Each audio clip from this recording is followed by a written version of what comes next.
बांग्लादेश के international crimes tribunal ने 17 नवंबर को पूर्व प्रधानमंत्री शेख हसीना को सजाए मौत का फैसला सुनाया है। हसीना को मानवता के खिलाफ अपराध में दोषी करार दिया गया है। 453 पेज के आदेश में आईसीटी ने बांग्लादेश के पूर्व गृह मंत्री असादुज्जमा खान कमाल को भी मौत की सजा सुनाई है।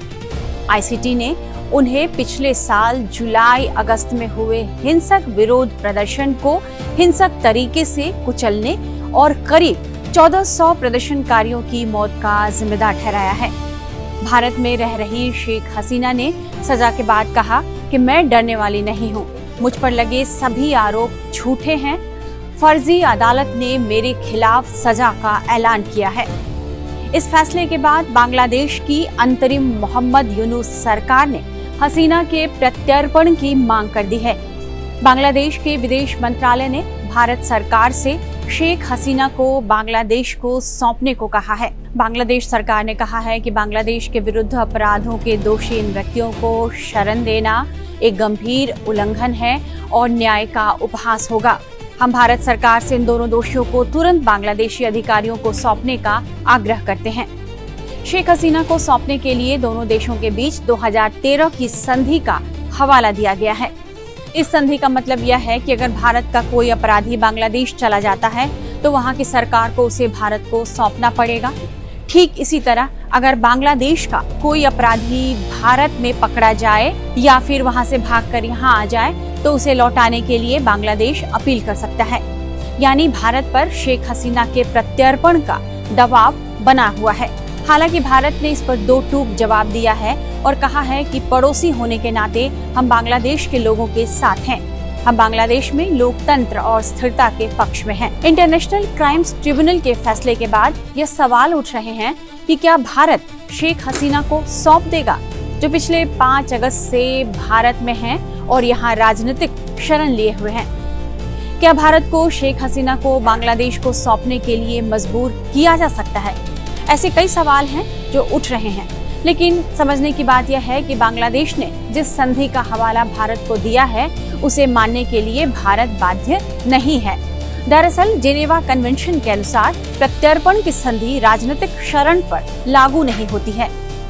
वैसे भी संधि के मुताबिक शेख हसीना पर अपराध दोनों देशों में साबित होना जरूरी है, लेकिन हसीना के मामले में भारत में उन पर कोई भी अपराध साबित नहीं हुआ है। भारत कह चुका है कि बांग्लादेश में हसीना को निष्पक्ष न्याय नहीं मिलेगा। कई जानकार ये मानते हैं कि यदि अपराध राजनीतिक प्रकृति का है तो प्रत्यर्पण से इनकार किया जा सकता है।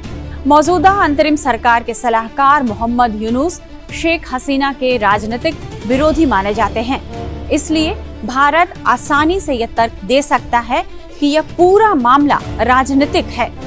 मौजूदा परिस्थितियों में यह तर्क भारत के पास एक मजबूत आधार बन जाता है कि यह मामला राजनीतिक प्रतिशोध जैसा प्रतीत होता है और इसके अलावा यह कुछ भी नहीं।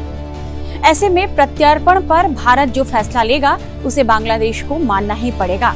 वहीं कुछ विशेषज्ञ यह मान रहे हैं कि भारत किसी भी हाल में शेख हसीना को बांग्लादेश को नहीं सौंपना चाहेगा, क्योंकि अगर भारत शेख हसीना को बांग्लादेश को सौंप देता है तो फिर बांग्लादेश से आवामी लीग का नामो निशान ही मिट जाएगा। फिर वहां पर इस्लामिक ताकतें सत्ता में आ जाएंगी, जिसकी झलक आप अभी देख ही रहे हैं कि किस तरह से बांग्लादेश में इस्लामिक ताकतें मजबूत हो रही हैं और बांग्लादेश चीन और पाकिस्तान के हाथों में खेलने लग जाएगा। ऐसे में शेख हसीना को सौंपना भारत की राष्ट्रीय सुरक्षा के लिए सीधा खतरा भी हो सकता है। लिहाजा ढाका भले ही प्रत्यर्पण की मांग करता रहे, यूनुस छटपटाते रहे, लेकिन इसे मानना या न मानना पूरी तरह से भारत सरकार के विवेक पर निर्भर करेगा।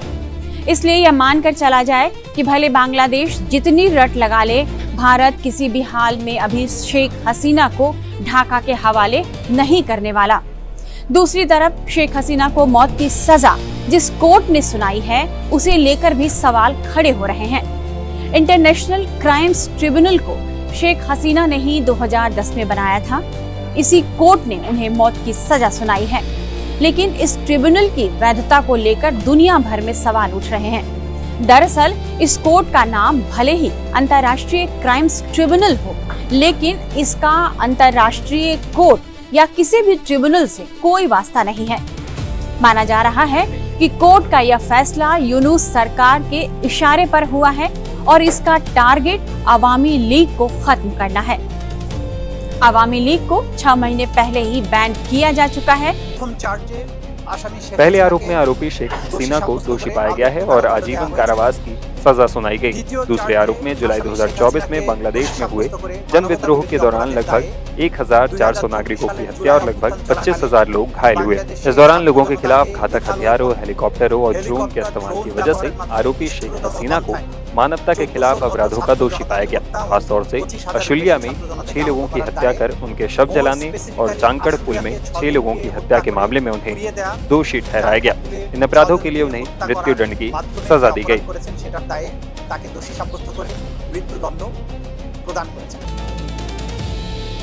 लेकिन अब भी बांग्लादेश में लीग का बड़ा कैडर है और शेख हसीना के बड़े समर्थक हैं। बांग्लादेश की आबादी करीब 18 करोड़ है, लेकिन वहां करीब 1.5 करोड़ अवामी लीग के सक्रिय सदस्य माने जाते हैं। ऐसे में शेख हसीना के प्रत्यर्पण को लेकर फिलहाल ज्यादा कुछ होता नजर नहीं आ रहा। भले ही बांग्लादेश हसीना को भेजने के लिए कितना भी दबाव बनाए, लेकिन इस फैसले को मानना है या नहीं मानना है, यह भारत सरकार तय करेगी और यह सिर्फ और सिर्फ भारत सरकार के फैसले पर निर्भर करता है। दूसरी तरफ यह बताया जा रहा है कि हसीना 30 दिन के भीतर आईसीटी के फैसले के खिलाफ बांग्लादेश के सुप्रीम कोर्ट में अपील कर सकती हैं। लेकिन हसीना को अपील के लिए वहां खुद मौजूद होना पड़ेगा, जो मौजूदा हालात में संभव नजर नहीं आ रहा। यूनूस सरकार के रवैये के कारण फिलहाल शेख हसीना का बांग्लादेश जाना मुमकिन नहीं है। इस तरह के तमाम एक्सप्लेनर्स और बाकी खबरों के लिए आप बने रहिए टाइम्स नाउ भारत के डिजिटल प्लेटफॉर्म के साथ। और हाँ, यदि अभी तक आपने इस चैनल को सब्सक्राइब नहीं किया है तो देर क्यों कर रहे हैं, कर लीजिए।